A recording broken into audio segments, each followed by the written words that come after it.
एक बार गौतम बुद्ध अपने शिष्यों के साथ एक गांव से गुजर रहे थे। उस गांव का एक व्यक्ति बुद्ध के पास आता है और बुद्ध के चरणों में लेट जाता है। बुद्ध उस व्यक्ति को उठाते हैं और उस व्यक्ति से पूछते हैं, क्या हुआ, तुम इतने परेशान क्यों लग रहे हो। वह व्यक्ति बुद्ध से कहता है, बुद्ध, मैं अपने जीवन से बहुत तंग आ गया हूँ। मुझे खुद से घृणा होने लगी है। मुझे कुछ भी समझ नहीं आ रहा है कि मैं क्या करूँ। बुद्ध उस व्यक्ति से कहते हैं, तुम्हारी इन समस्याओं का कारण क्या है।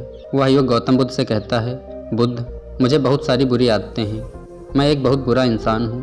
बुद्ध कहते हैं, क्या बुरी आदतें हैं तुम में। वह युवक गौतम बुद्ध से कहता है, मेरे अंदर बहुत सारी बुरी आदतें हैं, जैसे लालच करना, दूसरों का बुरा करना, शराब पीना, हर समय भोग विलास के बारे में सोचना। मेरे दिमाग में हर समय वो बातें चलती रहती हैं जिनसे मुझे आज तक संतुष्टि नहीं मिली। कभी कभी तो मैं ये नहीं समझ पाता हूँ कि मैं मानव हूँ या जानवर। बुद्ध, मैं आपके पास बड़ी आशा लेकर आया हूँ। मैं जानता हूँ मेरी सभी समस्याओं का समाधान आपके पास है। कृपया कर मेरी सभी समस्याओं का समाधान कीजिए। बुद्ध उस युवक से कहते हैं, मैं तुमसे जो कहूँगा शायद तुम समझ न पाओ, इसलिए मैं तुम्हें एक छोटी सी घटना बताता हूँ। एक बार एक राजा का बेटा एक संत के पास जाता है और संत से कहता है, मुनिवर, मैं अपने जीवन से हार चुका हूँ। मैं अपने जीवन में हर चीज़ का आनंद लिया है। मेरे पास धन की कोई कमी नहीं है। मेरे पास राजपाट है, लोग मुझे सम्मान देते हैं और मैं हमेशा से ही भोग विलास में लिप्त रहा हूँ। कहीं ना कहीं मेरे भीतर खालीपन है। मैं चाहता हूँ कि मैं उस खालीपन को भर लूँ। एक आस जो मेरे भीतर बची हुई है वो यही है कि आप मेरा मार्गदर्शन करें। मैं जीवन को जानना चाहता हूँ। मैं सब मोह माया छोड़ कर आया हूँ। कृपया आप मेरा मार्गदर्शन करें। संत उस व्यक्ति से कहते हैं, वो सब तो ठीक है कि तुम सब मोह माया छोड़ कर आए हो, परंतु मुझे ये बताओ उस पोटली में क्या है। व्यक्ति के पास एक पोटली होती है जिसमें बहुत सारी सोने की मोहरें होती हैं। वह व्यक्ति संत से कहता है, मुनिवर, इस पोटली में सोने की मोहरें हैं।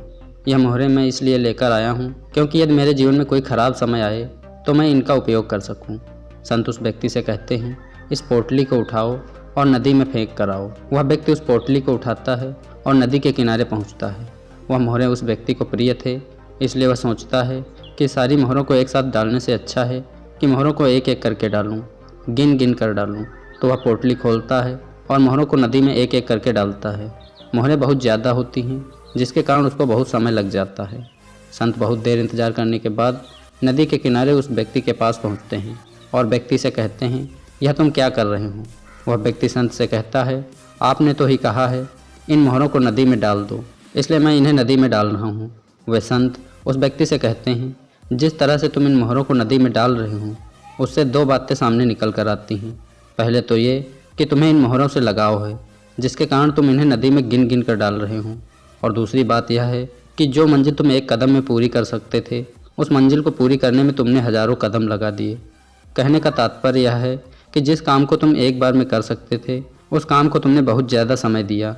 बुद्ध उस युवक से कहते हैं, यदि तुम सच में अपनी बुरी आदतों से थक चुके हो तो तुम इन्हें छोड़ सकते हो, पर इसके लिए तुम कल का इंतज़ार मत करो, अभी इन्हें छोड़ दो।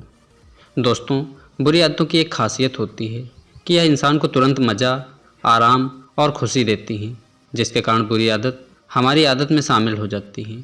जैसे जो व्यक्ति किसी प्रकार का कोई नशा करता है तो नशा तनाव को कुछ समय के लिए ख़त्म कर देता है और कुछ समय के लिए खुशी भी देता है। इसी खासियत के कारण लोग बुरी आदतों का शिकार बन जाते हैं।